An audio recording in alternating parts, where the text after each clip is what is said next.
Okay ఎవరే బాబు? రెడ్డిపల్లి. రెడ్డిపల్లి. ఏం చేస్తుంటావు? వ్యవసాయం చేస్తా. వ్యవసాయం. ఏం పంట వేసినావు మరి? వరి పంట వేసిన. వరి పంట సన్నయా దొడ్డియా? సన్నదే. సన్నయేనా? మొన్న కాంట అయిన వాటి దొడ్డియా సన్నయా? మొన్న దొడ్డికి పెట్టిన, ఇప్పుడు ఏమో సన్నది పెట్టిన. సన్నది పెట్టినా ఎందుకు? బోనస్ కోసమా?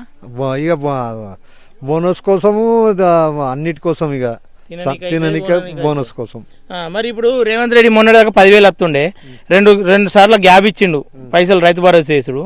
ఈసారి 12,000 చేసి 26 తారీఖు నాడు ఎత్తున్నా అని చెప్తా ఉన్నాడు. ఏయకపోయానే చూస్తున్నాము, అది మాట ఇచ్చే ఏయకపోయానే చూస్తున్నాము. అంటే ఇంతకు ముందు గుట్టలు పుట్టలు అన్నిటికి వస్తుండే కదా, ఇప్పుడు వీటికి వేయడంట, శిలకలకి వేయడంట. ఓన్లీ ఓలైతే పంట పండిస్తారు, ఆ భూములకు మాత్రమే పంట పండించి కష్టం చేసిన వాళ్ళకి పొద్దున, కష్టం చేసిన వాళ్ళకి పొద్దు కూలి ఇస్తారు. ఆ కష్టం పంట పండించిన వాళ్ళకే ఇస్తుండు కాబట్టి ఇయ్యని ఏం కాదు. అట్లా మరి ఏం కాదు. ఇప్పుడు మొన్నటిదాకా శిలకలు ఉండే, ఆ దొరలై శిలకలు అవి ఇవి ఉంటుండే, వాళ్ళకు కూడా పడుతుండే. ఇప్పుడు వాడే మరి వాళ్ళు వ్యతిరేకత రారా? వ్యతిరేకం రాలా అంటే ఇప్పుడు మేము అది సగం చేసుకుంటే అది పెట్టుబడి పైసలు ఇన్ని రోజులు వాళ్ళకే పోయినాయి. మాకేముంది, ఏం మిగిలకపోవు.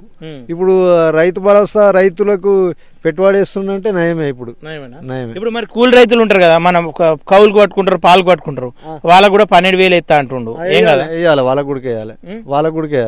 ఏం కదా? మనం మొన్నటిదాకా 15,000 అన్నాడు, ఇప్పుడు 12,000 చేసి 26 తారీఖు ఎత్తా. మొన్నటిదాకా 15,000 అన్నాడు, వేయకపోయా అని, 2 పంటలకు వేయకపోయా అని చూస్తున్నాము.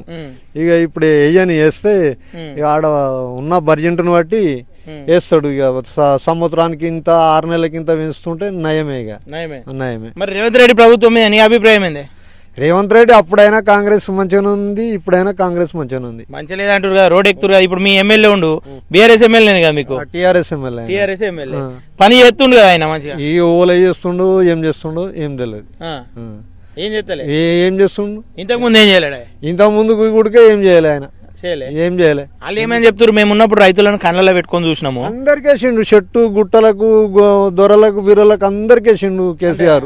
మంచి చేసినట్టే కదా, అందరికేసిండు. ఇక ఎవరిని గిలకేస్తా, గిలకేయ్యా, చేసిన వాళ్ళకి వేస్తా, చేయని వాళ్ళకి వేయా అని మొత్తం అందరికేసిండు. మరి అదే నయం ఉండేనా? ఇక అదే నయం. ఇప్పుడు గుట్టలు, చెట్లు, గుట్టలు వాళ్ళు ఏం చేసిరు, అప్పుడు దొరలు సంపాదించుకున్న దాన్ని బట్టి వాళ్ళకే ఒకటే బర్జెంటు. మేము గిదే బతుకు, కూలి బతుకు, గిదే చెరసాం చేసుకుని బతుకుడం, గిదే బతుకుడం ఉండదు. మరి ఇది నయమా? అది నయమా? ఇదే నయము. ఇంకేదే కష్టం చేసిన వాళ్ళకే పొద్దున చేస్తే పొద్దుకితే కూలి ఇస్తారు, చేయని వాళ్ళకి ఏమి ఇస్తారు, అంతే. ఇది కూడా అంతే. ఇప్పుడు ఫైనల్ గా ఏమంటావు, రేవంత్ రెడ్డి బెటర్ ఉండేనా కేసీఆర్ బెటరా?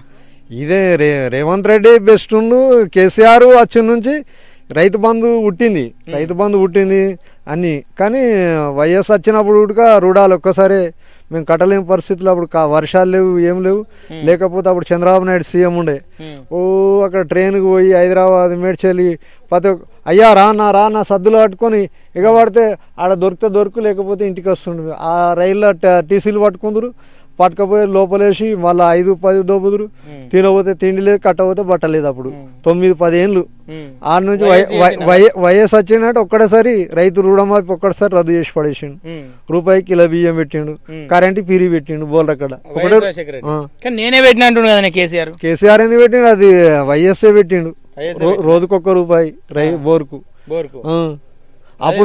అప్పుడు ఏంది, చంద్రబాబు నాయుడు ఉండగా బోరు అది షారాడు లొట్టాడు పోయని దాన్ని ఏమి విధులించోళ్ళకిచ్చి ఉన్న బోరు డబ్బాలు కోసుకుపోయి సబ్మిషన్లో వారేస్తే కేసులు రాసిరు మీదికని. కేసులు రాస్తే తిరగలేక పోలేక పుస్తలు మట్టెలు ఏవి ఉంటే అవి ఆడల పేర్ల మీద ఏవి ఉంటే అవి ఎత్తుకపోయి అమ్మి రైన్ పెట్టి అట్లా చేసినాం. కానీ ఏం ఫలితం లేకుండా అప్పుడు. ఇప్పుడు రేవంత్ రెడ్డి కూడా మొన్న 2 లక్షలు ఎత్తాను కొంతవరకు చేసిండా మీకు? అయినాయి, నాకు కూడా అయినాయి. సంతోషమా? మరి సంతోషమే. సరే, మొత్తం మీద రేవంత్ రెడ్డి గురించి ఏం చెప్తావు చెప్పు. రేవంత్ రెడ్డి సంతోషమే, ఇప్పటికైతే మంచిగా నడుస్తుంది. ఇంకా ముందుకు ముందుకు సాగినా కొద్ది రైతులను అందరినీ మంచిగా చూసుకోవాలి. నా బిడ్డలు ఎవరైనా నా బిడ్డలే. ఈ కేసీఆర్ మనుషులైనా, బీజేపీ మనుషులైనా, కాంగ్రెస్ మనుషులు అందరూ నా బిడ్డలు అనుకొని అంత మంచిగా నడిపియాలి. ఓకే బాబు.